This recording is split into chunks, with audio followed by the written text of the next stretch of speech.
Youth and Sports, the Football Association, and the government led by your good self to give our brother a befitting burial.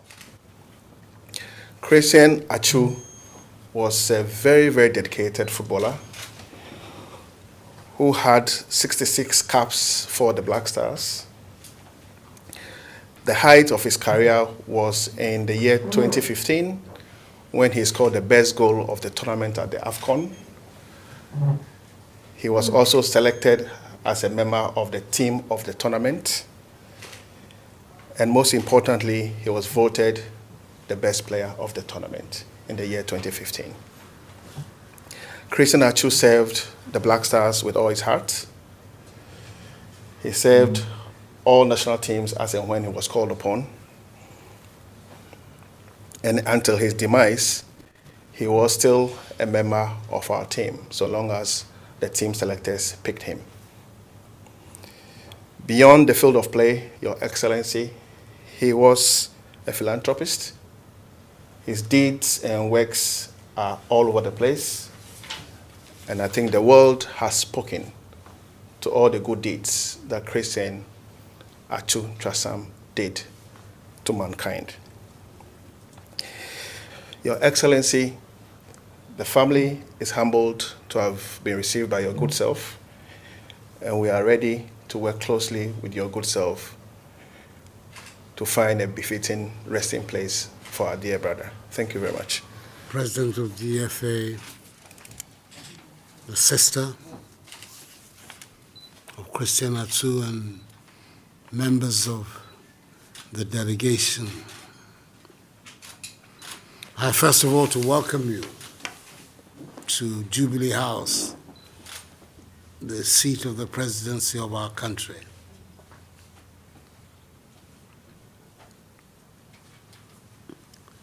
There are times when it is not pleasant to be in this chair. Today is one of them. The young man that we're all mourning is an exceptional athlete, a gift to our nation.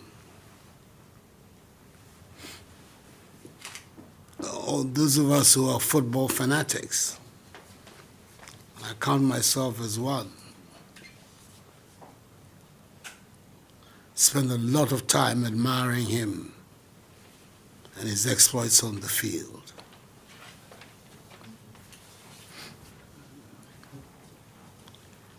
The news that came from Turkey as a result of this tragedy that occurred there was also a very tortuous experience for us, because initially we were made to understand that he was all right, and then came the concluding, defining news that indeed he had been called by the Almighty. It's a tragedy for his family, it's a tragedy for his community, and it's a tragedy for our country. I want to express to you, representatives of his family and of the football fraternity of Ghana, my deep condolence and sympathies for what has happened. And I speak not just for myself, but for the entire 31 million people of our country.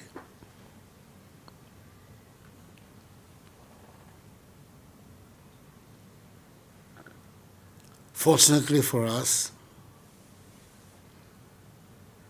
we have in Turkey a very dedicated, dynamic woman who's our ambassador, who spared no effort to make sure that not only was he located, but that decent arrangements were made for his repatriation to us here in Ghana. I thank God for that. Just as I thank God also for the cooperation of the Turkish authorities, who have proved that a friend in need is indeed a friend indeed. I've had the privilege of talking to the Turkish President Erdogan to express our collective thanks to Turkey and to his government for the assistance that they gave, not just in locating our compatriot, but also facilitating his return back home.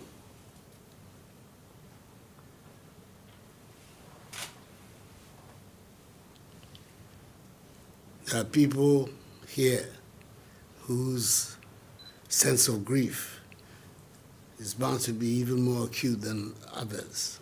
And I speak particularly about his twin sister and the brothers. And I know this must be a very difficult moment for you. But I think our responsibility is to give you as much support as we can. It can never erase the loss of this very brilliant man. But there it is. I always console myself with the thought that at the end of the day, no matter the circumstances, the Almighty will call each one of us one by one. And perhaps that was his destiny, that he be called in this tragic way. It is important that the Ghanaian people express their appreciation for his work that he did for our nation and the contribution he made to the development of the game, which is our national pastime, soccer, and to the development of sports in general. So I've asked the Chief of Staff, who unfortunately is outside our crowd today, to make sure that we organize a state-assisted funeral for Christian Atsu, depending on the date that you, the members of the family, and the GFA will select. And that everything will be done from the point of view of government to make sure that he's given a dignified exit. I think it's my duty and my responsibility as president to make sure that that happens.